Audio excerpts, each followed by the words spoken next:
Kita tidak harus mencari sahabat yang sempurna, tapi yang mau memperbaiki dirinya terus-menerus. Wah, ada telepon nih. Ya, halo. Bro, gua udah deket tempat lu nih. Oke. Sekarang udah sampai mana? Ini depan Gang Hijrah. Oh, di depan. Oke deh. Gua nyusul ke sana ya. Buruan ya. Oke. Tunggu ya. Oke. Yuk. Assalamualaikum. Waalaikumsalam warahmatullah. Wah. Ahlan wa sahlan. Insyaallah. Fadal Idlis. Syukran. Wih, keren nih. Buku-bukunya keren banget ya. Ini dong, banyak. Barisan Pemuda Zaman Nabi. Itu barisan pemuda zaman Nabi ini. Wah, ini muda kaya karya. Oke, itu. Bangun hidup yang dahsyat. Jangan jadi biasa-biasa aja. Biasa-biasa aja. Buku Oke. yang menginovasi Inovasi ya. anak muda zaman sekarang. Oh, Masya Allah ya. Ini Barisan Pemuda Zaman Nabi. Saya tertarik untuk bahas. Sebelumnya apa kabar nih? Oke. Udah lama gak ketemu ya. Alhamdulillah. Baik. Keren ya. Alhamdulillah. Ini Barisan Pemuda Zaman Nabi. Ngomong-ngomong tentang Barisan Pemuda Zaman Nabi, gimana sih Barisan Pemuda zaman sekarang? Jauh berbeda tentunya ya. jauh gimana sih? Jauh berbeda lah. Kita di buku tersebut pun dibuka dengan kisah pemuda-pemuda yang hebat. Contoh misalkan Sayyidina Ali. Sayyidina Ali ya kita ketahui bersama, dia orang yang pandai, pemberani, dan yang paling masyhur di telinga kita kan orang yang paling gagah, berani, bahkan ceritanya pun kan melawan siapa? Seorang raja yang sangat kuat, ya kan? Sampai beberapa kali oleh Rasulullah, kamu nggak bakal kuat, saya pasti bisa, dan akhirnya, nah disitulah perbedaan pemuda zaman Nabi dan pemuda zaman Nyong. Bicara tentang pemuda nih, pemuda tuh kan biasanya kan banyak tentang sahabat lah ya. Oke. Pemuda itu tuh bersahabat gitu ya. Pemuda itu bersahabat. Sama dengan Rasul SAW kan Allah bersahabat bersama ya. deh, Oke. Lo punya nggak sih sahabat gitu? Punya dong, banyak. Karena gua kan bukan cuman fokus di pengajian, bukan cuman fokus di kuliahan. Iya, Pak. Tapi gua pun bergabung di berbagai macam ormas kemasyarakatan juga.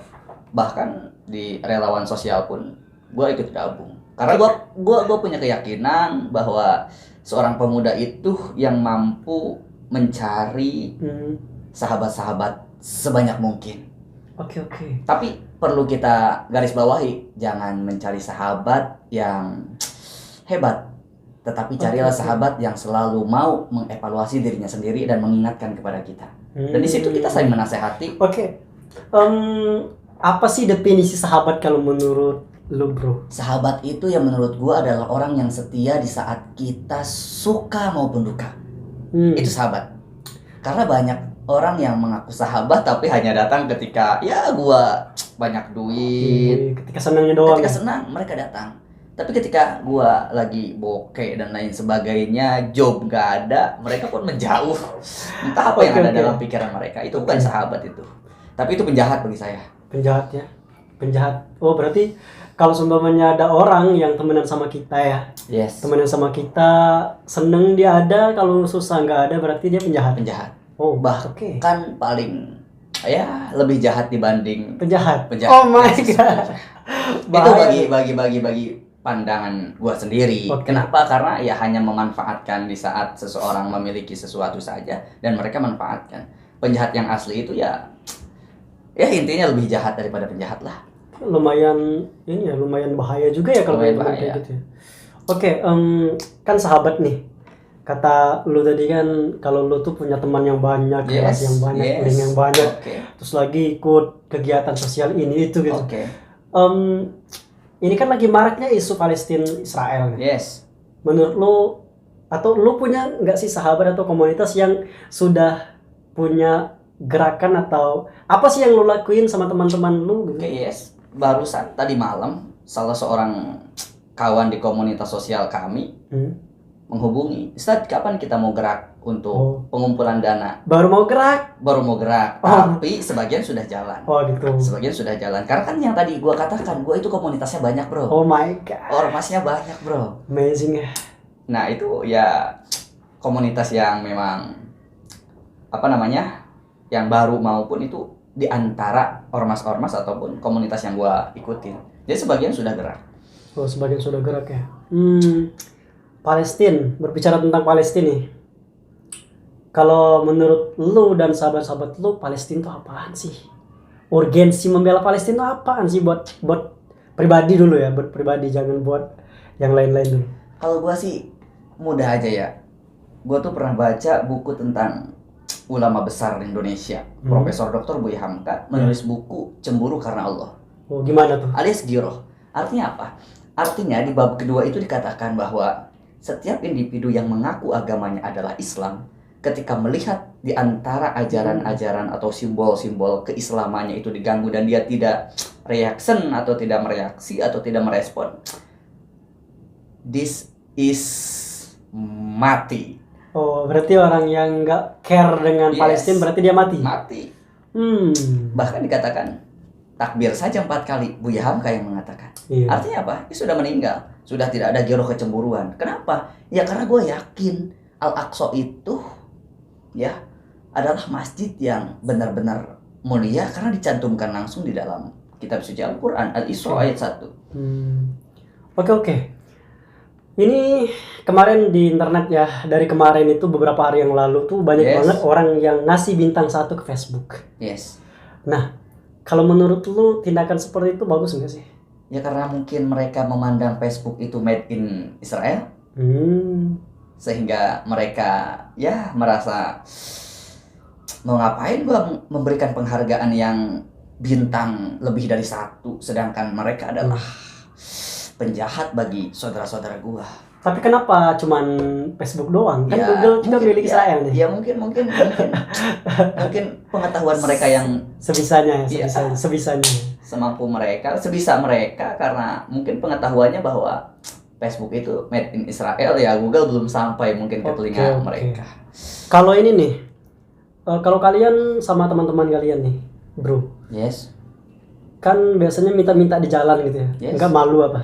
Lah, memang betul kita dilarang untuk meminta-minta kan oleh Nabi Muhammad Shallallahu Alaihi Wasallam. Al-yadul ulya khairun minal yadi sufla. Tangan di atas kan kata Nabi lebih baik tangan di bawah. Tapi lihat dulu situasional dong, bro. Jadi jangan kita berani menyumbangkan ke Palestina, ngodok kantong sendiri, dapur sendiri gak ngebul lah itu ente gimana ya anak-anak kelaparan, istri kelaparan. Siap. Gini nih, kalau ada gambaran sepertinya, gimana menurut lu? Orang tua, yes, kita nggak pernah ngemis nih buat orang tua. Yes. Tiba-tiba ngemis buat Palestina. Yes. Buat Palestina, yes, otomatis ke orang tua orang Palestina. Yes. Adil nggak sih? Adil dong. Gimana adilnya dong? Loh, adil itu kan menempatkan sesuatu pada tempatnya. Ya, gimana? Loh, kita punya orang tua itu kan kebanyakan tidak punya anak cuma 1 saja. Oke, kita ambil contoh misalkan 3, ya kan? Anak 3 misalkan, gaji per anaknya itu misalkan 3 juta, ambillah 1 anaknya itu memberikan kepada ibunya di akhir bulan itu, ambillah dari 3 orang itu per orangnya 300. Cukup dong ibu kita. 1 juta ya? 1 juta kurang 100.000 kan, ya kan? Lalu Palestina apakah kita memberikan per bulan? Setiap bulan kan tidak. Ya wajar kita ngemis-ngemis karena kan tidak cukup memberikan kepada Palestina dengan harga atau nominal yang tadi gua sebutin, dikhususin buat ibu gua. 900.000 cukup apa buat Palestina? Harga roketnya pun roket Hamas, roket Qassam berapa? Jadi janganlah kita kalah sama Cristiano Ronaldo lah, bro. Emang Cristiano Ronaldo kan di berita masyhur banget ketika mendengar ya terlepas itu hoax atau tidak, tapi gue yakin itu tidak hoax karena memang dilansir oleh beberapa media yang terpercaya 1, sekian triliun dia sumbangkan untuk membeli roket lah. Ronaldo itu agamanya apa sih? Nah mungkin disinilah Islam rasa kafir dan kafir rasa Islam. Oke. Saya tertarik dengan Islam rasa kafir dan kafir rasa Islam. Yes. Banyak sekali nih kayak Om Deddy Corbuzier. Yes. Sama teman-teman yang lain kayak siapa gitu ya. Itu nggak mau nge-reaction Palestina. Oke. Dengan alasan mereka berhati-hati untuk bicara. Padahal di pembahasan yang lain mereka itu sangat speak up. Oke. Gimana? Gue udah baca juga di IG-nya Om Ded itu kan. Iya. Jadi beliau justru malah menyerang kita, ya, menyerang kita yang terburu-buru merespon, ya kan, merespon tentang keadaan Palestina. Beliau berargumentasi, gua sebelum ada informasi yang sangat terpercaya tentang KRI, gua tidak berbicara. Apalagi gua ini harus berbicara dan lo harus paksa gua berbicara tentang Palestina, dan Palestina tidak ada di hadapan mata gua, dan tidak gua dengar kabar yang benar yang mana, yang hoax yang mana. Oh, berarti dia masih belum tahu ya yang benar Israel atau Palestina? Ya karena mungkin karena adanya Hamas juga adalah teroris, ya kan. Tapi isunya kan Om Deddy Corbuzier itu kan berguru sama Gus Miftah. Yes. Dan informasinya ya, yang denger nih, yang nyaranin untuk nggak bicara itu Miftah. Gus Miftah. Ya Miftah lah, tuh Gus Miftah nggak tahu saya. Kayak gitu. Kalau menurut ente gimana sih, bro? Ya harusnya ya. Menurut gua Gus Miftah itu ya udahlah ikuti mayoritas yang disuarakan oleh ulama-ulama terkhusus di Nusantara lah, di Negara Kesatuan Republik Indonesia. Gua dari semalam lihat terus updatean berbagai macam ulama, aktivis dan lain sebagainya. Sebenarnya yang menolak dan mengatakan ngapain sih kita ribut-ribut dukung Palestina, sudah aja persiapkan untuk generasi kita di masa yang akan datang. Tetapi ketika gua bandingkan dengan orang-orang yang reaction kepada hal-hal positif, kita harus bantu dan lain sebagainya, itu lebih banyak. Ya bandingannya lah 80% dibanding 20 lah. Dan gua ikut kaidah dong. Yang paling al-haqqu, kebenaran adalah berada di atas tangan-tangan mayoritas. Berarti lu nggak setuju ya Gus Miftah? Itu sebenarnya sih Gus Miftah sama Habib Hussein sih informasinya ya. Gua nggak mau berbicara tentang masalah Habib. Oh gitu ya. Takut sama Habib ya? Ya. Oh gitu. Gua diajarin sama guru gua di pondok pesantren. Tapi kan mereka juga kan nggak pro sama Habib Rizik. Gimana? This is okay. Cuman gue punya ajaran di pondok pesantren itu, sedapat-dapatnya engkau terhadap cucunya Nabi. Habib itu kan cucunya Nabi, kita sepakat, ulama. Tetap qabil yadahu, cium tangannya. Kenapa? Karena mereka mulia bukan karena ilmu, tapi darah daging Maulana Muhammad SAW. Walaupun jahat. Oh. Yes. Kenapa? Sebagai tanda terima kasih lah, kita sudah diperjuangkan oleh sang Nabi. Oke. Palestina sudah, Israel sudah. Tapi gue pernah ngecek orang Israel. Katanya dia bisa bahasa Israel yuk. You bisa bahasa Inggris lah. Oh yes. Oke. Lu tuh kuliah di kan Esling. Berbeda dengan gue. Oke. Dia tuh bilang kayak gini. Kalau dia membunuh anak-anak Palestina, perempuan Palestina, itu bukan kemauan dia. Terus? Dia cuma disuruh oleh pemerintahnya. Berarti nggak bagus dong kalau kita benci tentara Israel kan? Gimana tuh? Lah, kan tidak ada ketaatan kepada setiap makhluk. Oh gitu. Dalam ajaran kita ya, tidak ada ketaatan kepada semua makhluk. Maksiatilah untuk maksiat kepada Allah. Ini pandangan Islam kan, membunuh satu orang. Gua belum selesai bicara ya kan. Mungkin ya karena bedanya ajaran mereka dengan kita ya. Ya sebenarnya kalau kita pandang dengan secara umum. Secara umum ya tetaplah harusnya dia tolak. Ini bukan masalah keagamaan, bro, ini kemanusiaan. Ya, malah dia bilang itu kemanusiaan karena pemerintahnya. Loh, pemerintahnya kemanusiaan. Karena kata dia bukan pemerintahnya kemanusiaan, pemerintahnya kerasukan. Itu gua pandangan gua kerasukan. Oke. Tapi makanya gua lihat kemarin ada sebagian Yahudi ortodoks atau apa? Ya, justru malah Kristen ortodoks. Yes, justru malah mendukung ya memang Palestina. Ya, memang. Bukan Israel. Tapi kalau dianalogikan nih, dengan apa? Ya, saya tanya ya. Oke. Polisi Indonesia, melarang mudik. Yes. Tapi mereka itu tuh nggak mau melarang, mereka cuma menyampaikan tugas. Apakah kita harus benci dengan polisi Indonesia? Konteksnya kan berbeda, bro. Sama aja. Enggak. Coba gimana? Analoginya gini. Yes, you tadi analogikan tentara Israel. Gua nilai tetap kita harus benci. Ya. Kenapa? Karena dia pelaksana daripada perintah. Ya. Oke. tujuannya keburukan, tapi polisi tujuannya Indonesia kebaikan. tujuannya kebaikan. Berarti Kenapa? yang mencegah mudik kemarin tujuannya kebaikan. Kebaikan, kenapa? Karena Oke. angka COVID yang semakin meninggi. Oh, Terlepas itu hoax atau tidak, permainan rumah sakit atau tidak, Oke. wallahu a'lam bishawab. Saya nggak bicara permainan rumah sakit ya. Oke. Saya nggak bicara itu. Oke, kita lanjut. Sampai saat ini untuk mengembangkan kita sebagai pemuda, memberikan kontribusi yang lebih banyak antara di zaman Nabi dengan di zaman sekarang, apa sih keistimewaan orang atau pemuda Islam sekarang? Ada nggak yang tergambar di benak lu? Pemuda di akhir zaman itu atau pemuda generasi Y, N, Z Ya. itu adalah mereka pemuda yang benar-benar jauh dari ajaran-ajaran nabinya. Oh sekarang ya? Yes. Berarti sekarang pemuda tuh jauh ya? Yes. Oke, gimana? Satu saja buktinya. Pemuda di buku ini, barisan pemuda zaman Nabi, itu adalah mereka pemuda yang siap menaruhkan waktunya untuk perjuangan agama Islam. Dan sekarang pemuda generasi X, Y, Z atau itu bahasa gue lah, Ya. terserah lah, itu kan hak asasi manusia, ya kan. Tapi pemuda di zaman ini, ya gue rasa dari 100%, ya kehitunglah entah 1%, entah 2%, entah 3% yang siap merelakan waktunya untuk berjuang di atas agama Islam ini. Jauh lah, itu salah satu contoh aja gue bisa contohkan di dalam hal segi waktu saja.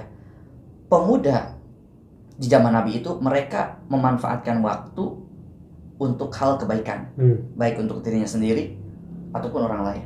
Tapi sekarang penelitian mengatakan pemuda Indonesia itu adalah pemuda yang paling banyak, sekitar satu harinya mereka memegang gadget berjam-jam, bahkan ada yang sampai 12 jam. Yes. Memang survei sih 90% kehidupan manusia sekarang Tidak terlepas dari gadget. ya, dan lebih banyak ngayal daripada. Gue gak munafik, gue punya gadget, gue punya gitu. gadget 2, gue punya notebook 3. Oke. Ya, tapi tolonglah, ya dari pertama gue punya handphone Android ini, gue nggak ada di dalam isi handphone gue tuh yang lagi booming zaman sekarang, Gitu. game online. Game nggak ada ya. Sama sih, saya nggak suka juga game. Kebanyakan orang berburuk sangka, ya lu bisa ngarahin anak-anak jangan banyak handphone, tapi lu handphone terus, yes, tapi isinya berbeda. Ya. Ya kan, karena kita memang dituntut untuk memegang ini, ya kan? Ya tuntutan zaman emang Tuntutan harus. zaman harus memegang Kalau ini. nggak pegang itulah kita ketinggalan. Ya, Baik seperti itu. informasi sama teknologi lah. Yes. Oke. Oke, seperti itu. Oke, cukup ya.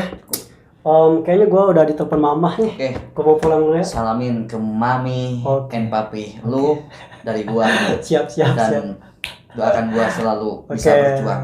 Terus berjuang ya, semangat. Bukunya Gua keren bakal banget. berjuang di atas kebenaran Amin insyaallah. walaupun ada Oke, gini aja. Tar kalau lu masuk surga ingat gue ya. Yes, begitupun sebaliknya. Oke, Kalau siap. gua nggak ada di surga, tolong teriakan. Oke.